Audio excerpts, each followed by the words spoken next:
ప్రేమతో కళ్ళు మూసుకుపోయి మరోసారి దెబ్బతిన్నాను. ఇక మీదట చాలా జాగ్రత్తగా ఉండాలని నిర్ణయించుకున్నాను. నేనే కాదు, మీరంతా కూడా జాగ్రత్తగా ఉండండి.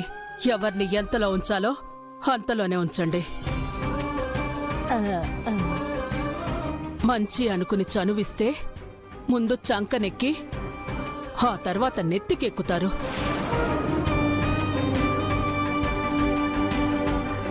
అర్థం చేసుకోవాల్సిన వాళ్ళు అర్థం చేసుకుంటే మంచిది.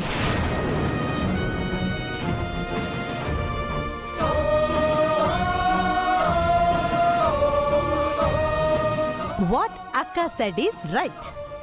పని మనిషిని ఇంటి మనిషిగా చూడకూడదు. Servant is servant. అయినా ఒక సర్వెంట్ గురించి మనం ఇంతలా ఆలోచించాల్సిన అవసరం లేదు. 1000 రూపాయలు ఎక్కువ పడేస్తే అలాంటి పని మనుషులు 100 మంది వస్తారు. మీరు చెప్పింది కూడా నిజమే. కానీ ఎంతమంది వచ్చినా ఈ ఇంటి పని మనుషులే అవుతారు, కానీ ఎవరికీ దగ్గర కాలేరు. అది గంగలో ఉన్న ప్రత్యేకత. ఒకసారి గంగ చేసిన పొరపాట్లు పక్కన పెట్టి ఆలోచించండి. తను రాకముందు ఎలా ఉంది, తను వచ్చాక ఇల్లు ఎలా మారిందన్నది మీకే తెలుస్తుంది.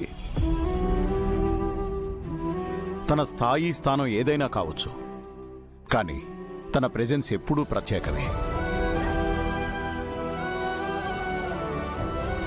తనెక్కడుంటే అక్కడ సంతోషంగా ఉండాలని కోరుకుంటుంది. ఇప్పుడు తనెక్కడున్నా సంతోషంగా ఉండాలని మనం కోరుకోవాలి.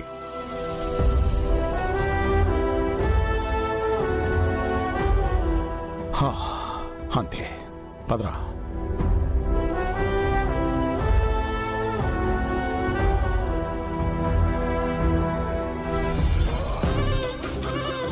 ఆ గంగ 4 రోజులున్నందుకే అందరూ ఇంతలా అడిక్ట్ అయిపోయారంటే ఇక అది శాశ్వతంగా ఇంట్లో ఉంటే మన ఇంట్లో సర్దుబాటు చేయాల్సింది సమస్యలు అత్తయ్య గారు, బట్టల్ని కాదు. ఏమంటున్నావు ఇషిక?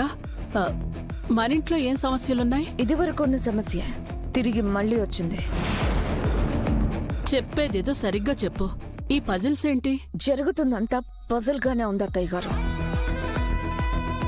అసలు మనకి మొహం చూపించుకోలేక ఇల్లు వదిలి వెళ్ళిపోయిన తను తిరిగి ఏ ధైర్యంతో ఇంట్లో అడుగు పెడుతుందో నాకు అర్థం కావడం లేదు. ఇంకా అర్థం కాలేదా? ఆ గంగ తిరిగి వచ్చింది అత్తయ్య గారు.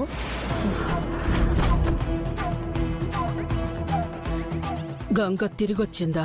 అవునత్తయ్య గారు. ఇల్లు వదిలి వెళ్ళిపోతే బ్రతివిలాడి పిలుచుకొస్తామని అనుకుంది. అలా జరగకపోగా మావయ్య గారు కూడా సైలెంట్ అయిపోయేసరికి వేరే గత్యంతరం లేక ముసలి కన్నీరు కార్చి మావయ్య గారి దగ్గర సింపతి కొట్టేసి తిరిగి ఇంట్లో సెటిల్ అవ్వాలనుకుంటుందనుకుంటా. లేకపోతే అంత ధైర్యంగా ఎందుకు వస్తుంది? ఇదంతా రుద్రబాబు గారు ఇంకా పెద్ద మావయ్య గారు తనకి సపోర్ట్ చేస్తారనే నమ్మకం. ఆ నమ్మకం తనలో క్లియర్ గా కనిపిస్తుంది. ఎందుకు అలా మాట్లాడుతున్నావు? పర్వాలేదు పెద్దోరు, నన్ను నిలదీసి ప్రశ్నించే హక్కు అమ్మగారికి ఉంది. మీరు అనుకున్నట్టుగా నన్నెవరూ పిలవలేదు. నేను కూడా ఇక్కడ ఉండిపోవాలని రాలేదు అమ్మగారు. ఈ ఇంటి ఉప్పు తిన్నదాన్ని.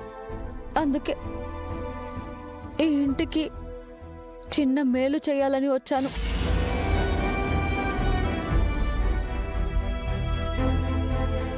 చాలా పెద్ద పెద్ద మాటలు మాట్లాడుతున్నావు గంగా. అంటే ఏదో పెద్ద ప్లాన్ తోనే వచ్చావన్నమాట. మళ్ళీ ఏమైనా ప్రమాదం ఎదురైందా? సేఫ్టీ అండ్ షెల్టర్ కోసం వచ్చావా? Same to same doubt.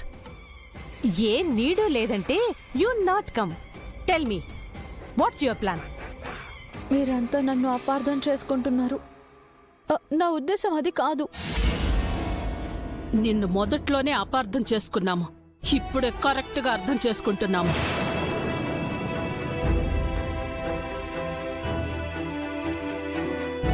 అసలు ఇంత జరిగిన తర్వాత, నీ బండారం మొత్తం బయటపడిన తర్వాత మళ్ళీ ఏ మొహం పెట్టుకుని ఇక్కడికి వచ్చావు? ఉంది కదా అత్తయ్య గారు, అమాయకమైన మొహం, పిలిస్తే వచ్చే కన్నీళ్లు, చెప్పడానికి ఏవో ఒక కాకమ్మ కబుర్లు. రుద్రబావ గారికి వేసిన గాలం మిస్ అయింది. నెక్స్ట్ వేరెవరినైనా టార్గెట్ చేశావా?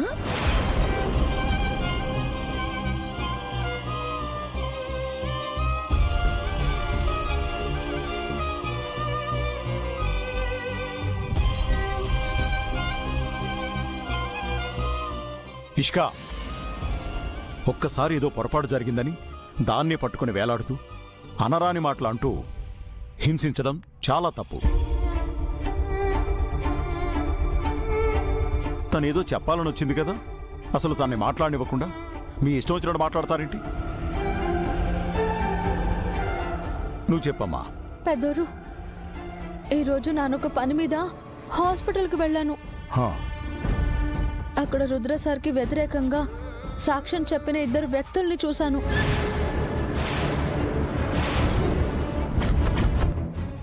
వారితో పాటు వీరు సార్ని కూడా చూశాను.